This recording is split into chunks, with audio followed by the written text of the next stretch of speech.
Look, I chat back with another one, you dig. We finna hop right into this one, you dig. These them boys come out of Detroit. Too bad they turned on each other, but we finna get in right into this video, you dig. Damn. Our own partners be turning on you.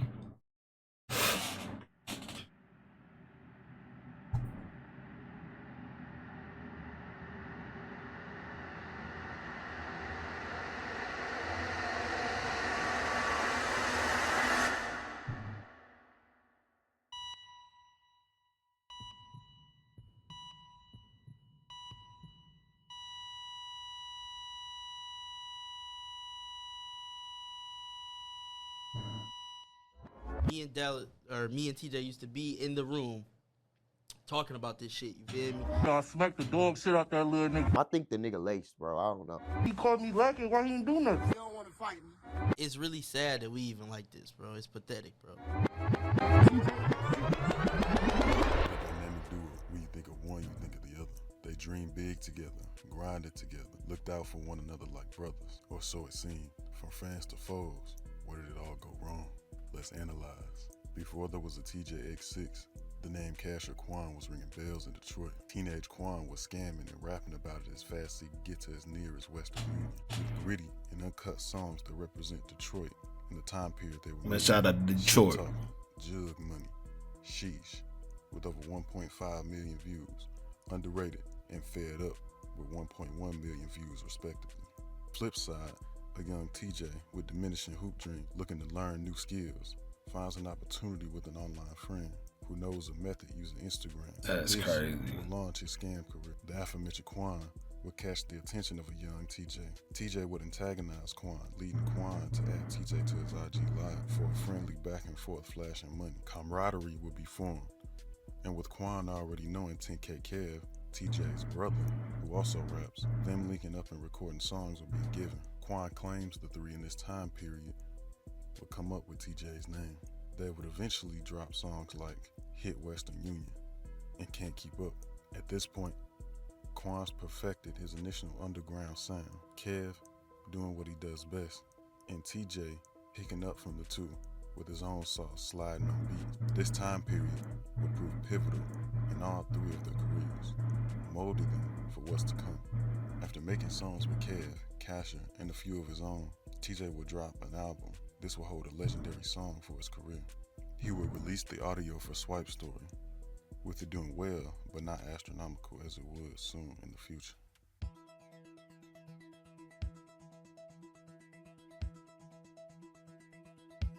With their flight to their Miami show delayed, they would decide to make productive use of their time and hit the studio. They would choose to rap in a back and forth style, escalating in intensity with each bar. This song would be known as Dynamic Duo, with iconic lyrics and some of my favorites. Quan will upload the video to his YouTube channel. Musically, Dynamic Duo will be the peak of their run together, both rapping hard bars with a dash of exaggeration, keeping faithful to their own individual styles. Something clicked for TJ.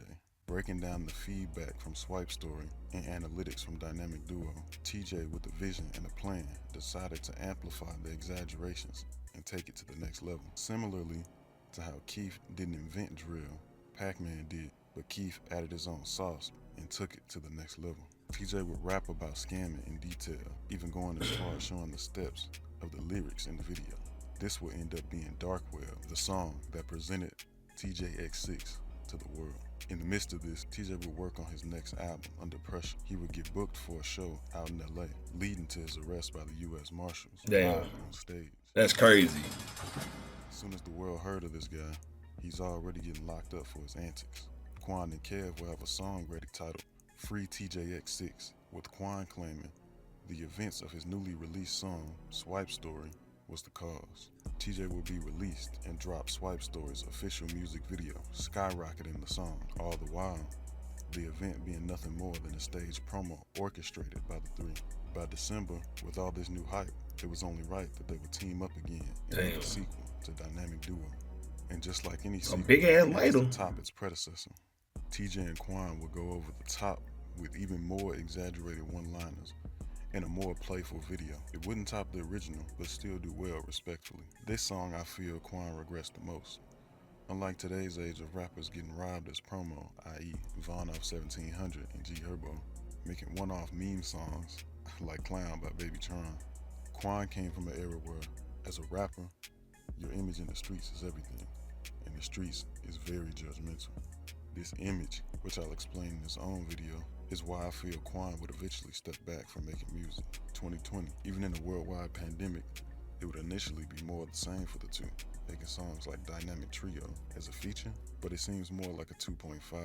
And if they were going to do a wordplay by adding in a third person for part 3, it only feels right for it to be 10K Kev. So I don't really understand that song. So I wouldn't really consider it part 3, but that's what it is. In Printer Machine, TJ even reaping some of the rewards of becoming a mainstream rapper, receiving features from major artists like NLE Chopper. After all the success, TJ finally got a chance to cash in, and the labels came with them dollar signs. A $1 million deal. Damn. Still in this day, life-changing money. At That's 19 years facts. old, who will refuse? With his $1 million deal, cash advance straight to his bank account, HBO documentary in works, TJ was on top of the world. Damn. He had achieved everything a young up-and-coming rapper had wished for, but the people around him would say this was the breaking point. After many months of TJ That's no longer crazy. responding to messages, not looking out Wow. for his team, even leaving his own brother 10K Kev in the dust. That's his wild. scene switched up. TJ's career would also take a turn and start to suffer seemingly from the same habits.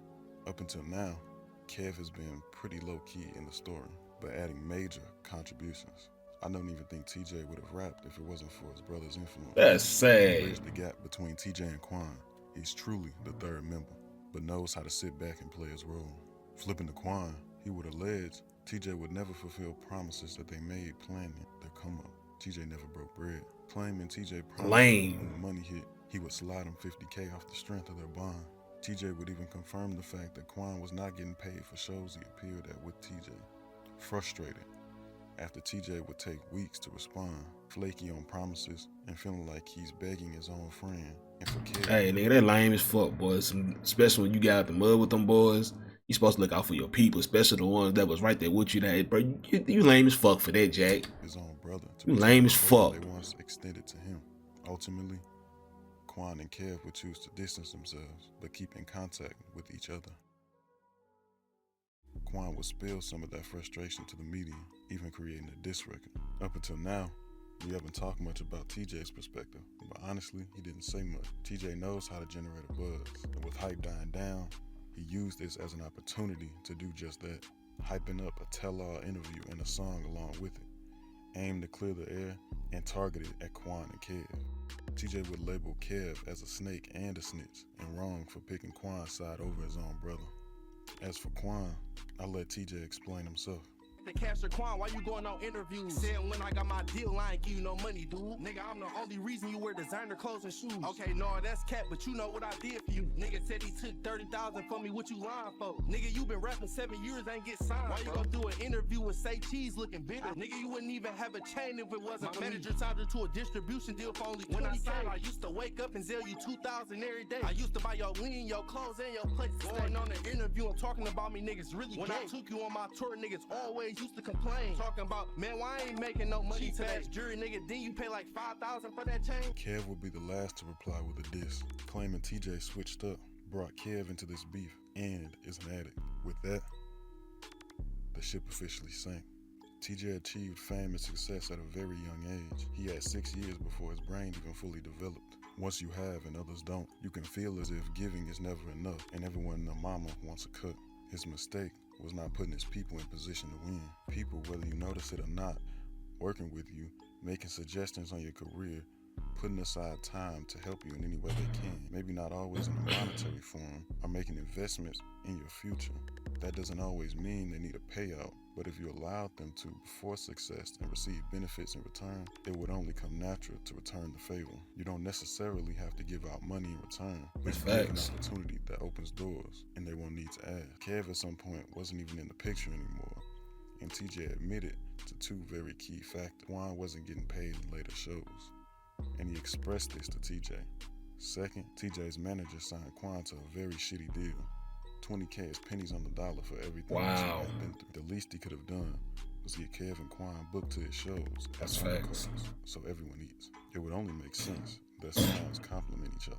And with the three of them would make an entire performance for scam rappers more of an event, versus one trying to be the only and top headliner. Staying a unit in the long run would have helped like the group RDC. Mark is clearly the head and would do well on his own, but with them united as a whole, they can make huge events like DreamCon a reality. As a whole, you have multiple people keeping the name RDC alive, instead of it riding on the back of one person, like a table with one leg. With multiple supports, the load is lessened with each added, with diminishing returns at some point, but by now, you should understand what I'm saying. For scam rap, these three would have done this, and all flourished. Twan should have never went public with the information and spreading false rumors like him robbing TJ for 30K. Just wrong and a bit childish. Frustrated as is, maybe things could have been reconciled behind scenes with everyone's voice being heard, saying what needs to be said, keeping the media out of it. Because as we all know, once the media is involved in private matters, fans tend to gaslight and hype up the beef. Simple disagreements become messy, and the path to reconciliation cloudy. As for Kev, honestly, he got hit with strays. This isn't the story we all wanted to hear from these three.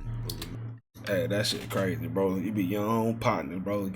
He got in a position to put his boy on, his boys on, but he just does that first. So that's what I'm talking about. In the black community, bro, that shit is sad. No, you don't want the next man to be bigger than you, bro. But it ain't all it's about that, bro. Like that's your people. Like y'all was a duo, bro. Y'all was a trio, whatever it's called, bro. Like y'all had the necessary talents to get each other up. You feel me? But damn, shit sad. Make sure you like up, sub to the channel. Hey, shout out to Mafia for this video, bro. Damn, that shit sad, bro.